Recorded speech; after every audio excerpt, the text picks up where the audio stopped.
অনুসরণ করার মাঝে লাভ আছে না নাই? ভাই অনুসরণ করার মাঝে লাভবান যারা বলছেন, ইত্তেবা করার মতো যারা বসে যাও। বসছেন কিভাবে? একটা পাও ঘরের ভিতরে আর আরেকটা পাও ঘরের বাহিরে, এইভাবে বসে গেছেন। খাসি যিনি সাহাবী ছিলেন বলতে লাগলেন, আপনি এইভাবে বসলেন কেন? দুইটা পাওরে দুইখানো রাখিয়া বসলেন কেন? তখন লগে লগে বলতে লাগলেন, রাসূল করিম সাল্লাল্লাহু আলাইহি ওয়াসাল্লাম ফরমাইছেন, বসে যাও, বসে যাও। আমি দুইও পাওরে একখানো করিয়া বইতে নিয়ে হুকুম মানতে দেরি হয়, এর জন্য জবাব দিছিলাম এইভাবে বসি। ইত্তেবা করে কি পাইছেন বলেন? তারা সব পাইছেন। সুবহানাল্লাহ বলি। সাহাবায়ে কেরাম সব পাইছেন। আসমান যে আল্লাহ তাআলা যেভাবে তারকা দিয়ে সুন্দর করছেন, জি এইভাবে আসহাবিকান নুজুম, ইসলাম যে আল্লাহ তাআলা সাহাবায়ে কেরামরে দিয়া সৌন্দর্যতা আল্লাহ তাআলা এইভাবে দেখাইছেন। ইসলামের সৌন্দর্যতা বলেন সাহাবায়ে কেরাম, বলেন না? সাহাবায়ে কেরামদের মধ্যে অন্যায় আচরণ নাই। সাহাবায়ে কেরামদের মাঝে কোন রকমের বেইনসাফি নাই। যে ইত্তেবা, রাসূল কারীম সাল্লাল্লাহু আলাইহি ওয়াসাল্লামের ইত্তেবা করার জন্য নির্দেশ কার? বলেন ওয়াত্তাবিউ। আর রাসূল কারীম সাল্লাল্লাহু আলাইহি ওয়াসাল্লাম বলেন, লা তাসুব্বু আসহাবি, আমার সাহাবীদের উপরে গালি দিও না, গালি দিও না, গালি দিও না। যারা সাহাবায়ে কেরামদের নিয়ে কান প্রশ্ন করে, যারা সাহাবায়ে কেরামদের নিয়ে সমালোচনা করে, যারা সাহাবায়ে কেরামদের নিয়ে তানকীদি নজরে দেখে, বলেন এরা ইত্তেবা করছে? ইত্তেবা করছে? আল্লাহ তাআলা বলেন ফাত্তাবিউ। আর তারা তানকীদি করে, গালাগালি করে যারা করে, এদের সাথে আমাদের আপোষ। আসহাবি কান নুজুম, এর জন্য একটা নারা দিতে পারবেন? না রাখেন, আমি দিব। মুশাজারাতুস সাহাবা, হযরত আলী রাদিয়াল্লাহু আনহু ফরমান, আমার দলের যারা মরছেন তারাও শহীদ। আর আয়েশা রাদিয়াল্লাহু তাআলা আনহার দলের যারা মরছেন এই ঝগড়ার মধ্যে এরাও শহীদ। বলেন সুবহানাল্লাহ। সাহাবায়ে কেরামের মুশাজারাত দেখাইয়া, ঝগড়া জাতি দেখাইয়া তাদের ব্যাপারে তনকিদটাকে আমরা বাড়াতে থাকবো। বলেন ইনশাআল্লাহ। কেন থাকবো? এই মুশাজারাতুস সাহাবা, তাদের ইখতিলাফ এক উদ্দেশ্য ছিল, আমাদের এই খামটা, আমাদের এই কথাটা, আমাদের এই আমলটা একমাত্র উদ্দেশ্য হইল দুনিয়াবি কোনো গরজে নয়, আল্লাহ পাইবার জন্য। আর আমাদের দরবারের মাঝে দুনিয়ার গরজ। সাহাবায়ে কেরামের দরবারের মাঝে রেজাউল্লাহ ছিল। বলেন সুবহানাল্লাহ। সাহাবায়ে কেরামের ঝগড়া জাতি যেটাই দেখান না কেন, সেটার মধ্যে কি আছিল? রেজাউল্লাহ। বলেন সুবহানাল্লাহ। এই যে ভাই সাহাবায়ে কেরামের এই মুশাজারাতুস সাহাবা দেখাইয়া তাদের ব্যাপারে আমরা সমালোচনা করতে পারি? তাহলে একটা নারাটা যা শক্তি আছে দিবেন তো ইনশাআল্লাহ। সাহাবা সাহাবা জিন্দাবাদ জিন্দাবাদ। সাহাবায়ে কেরাম কুল্লুহুম উদুল, আল্লাহ ইয়াহিদান বাসবার তৌফিক দান করুন। আমিন। ওয়াত্তাবিউ, কার ইত্তেবা করার নির্দেশ দিয়েছেন? কে নির্দেশ দিয়েছেন? ইত্তেবা করার নির্দেশ কার? না, কার ইত্তেবা করব? নবীজি সাল্লাল্লাহু আলাইহি ওয়াসাল্লামের ইত্তেবা করব। বলে করব। আল্লাহ তৌফিক দান করুন। এখন বলেন ইত্তেবা করতে গেলে কি লাগে? মহব্বত লাগে। না, ইত্তেবা করতে গেলে কি লাগে?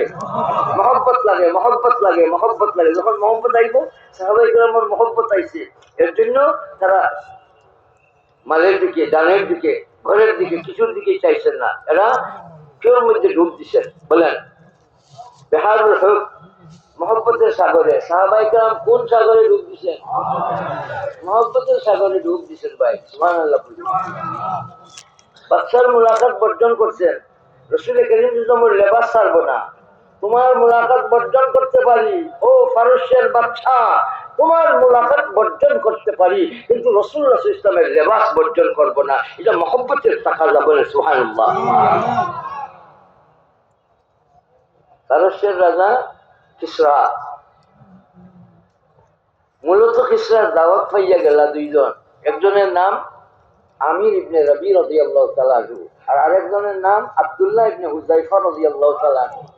দুইজন সাহাবী রাসূল কারীম সাল্লাল্লাহু আলাইহি ওয়াসাল্লামের লেবাস নিয়া এরা ফারুসে পৌঁছলেন, বাচ্চার মহলে পৌঁছবেন। এখন এই মহলের যে জিম্মাদার সে বললো, তোমাদের এই লেবাস নিয়ে বাচ্চার কাছে যাইতে পারবে না, বাচ্চা বহুত উঁচামানের মানুষ, বাচ্চার দেওয়া লেবাস এটা পড়িয়া তোমরা যাইতে দিব। লগে লগে জবাব আইছে, বাচ্চার মোলাকাত বর্জন করতে পারি, নবীজির এই সুন্নতি লেবাস বর্জন করবো না। নবীজিকে চিনার মতো চিনছেন, লেবাস চিনছেন, ভাই বাচ্চার মোলাকাত বর্জন করলেন, করার জন্য তৈয়ার হইলেন, বাচ্চা বাধ্য হয়ে গেছে এই মানুষদের তাদের লেবাসই আমার কাছে আইতে দাও। লম্বা ঘটনা। এই আব্দুল্লাহ ইবনে হুযায়ফা রাদিয়াল্লাহু তাআলা দুনিয়াবাসীর সামনে একটা তালিম রাখিয়া গেছেন, ভাই সেই তালিম আমরা ধরবো। সেই শিক্ষাটা কি? আতরুকু সুন্নাত হাবিবি লিআজলি হাযিহিল হুমাকা, কোন আহমকদের কারণে নবীজির সুন্নাত আমরা বর্জন করব না। এটা মহব্বতের তাকাজা। বলেন যে কিসের তাকাজা? ভাই মহব্বত আইব, ইত্তেবা আইব, মহব্বত আইব, ইত্তেবা আইব। এখন বলেন মহব্বত আয় কিসের মাধ্যমে? মারিফতের মাধ্যমে। বলেন মহব্বত আয় কিসের মাধ্যমে? মারিফতের মাধ্যমে। মারিফত না আইলে কি মহব্বত আইব? পরিচয় তো লাগবো। পরিচয় যখন আইব তখন মহব্বত আইব। আর মহব্বত যখন আইব, মোহাম্মত শিরি সবার আজ মোহাম্মত সিজন গুলশন মিশাওয়ার। মোহাম্মত যখন আইব ইত্তেবা আইব, মোহাম্মত যখন আইব কথা মানার জন্য তৈয়ার আইব। ইত্তেবা হয় মোহাম্মতের কারণে, আর মোহাম্মত হয় পরিচয় লাভের মাধ্যমে। ভাই দুনিয়া চিনলাম, দুনিয়া দাতা চিনলাম না, টেকা চিনলাম, টেকা দাতা চিনলাম না।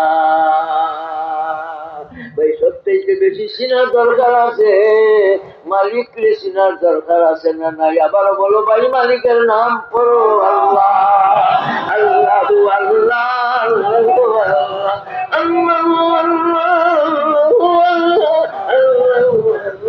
আল্লাহু আল্লাহ। মারিফত আয় কিওর মাধ্যমে? ভাই ইত্তেবা মহব্বতের মাধ্যমে। মহব্বত আয় মারিফতের মাধ্যমে। আর মারিফত হইল যদি চিনার মতো চিনিয়া যাইতে পারি, তাহলে দিদারে লাই বিষ নিয়া গেলাম। मारिफत लो दीदार इलाही बीच बोले सुभान अल्लाह। ए दाने के सीने पे शरर रख दिया किसने, ए संग के पहलू में शरर रख दिया किसने, बोले अल्लाह। बीच रखिया किसने? किसे? दीदार इलाही ना। मारिफत लो फिर আর বিষ জৈব মারিফতকে বলা হয় দিদারে ইলাহির বিষ। বলে সুবহানাল্লাহ। সুফিয়ায়ে কেরাম হযরতদের ভাষায় মারিফতে ইলাহি হইল দিদারে ইলাহির বিষ। কি? দিদারে ইলাহির বিষ। চিনার মতো চিনিয়া তুমি বিষ তুইয়া গেছো, কাজ হয়ে গেছে উজু হইয়া উমাইদিন নাদিওয়াতুন ইলা রাব্বিহা নাযিরা। বিস্তিয়ে গেছে যে গাছ হয়ে গেছে, এখন খালি কি করে সেদিন উজ্জ্বল সেদিন কি হবে? উজ্জ্বল চেহারা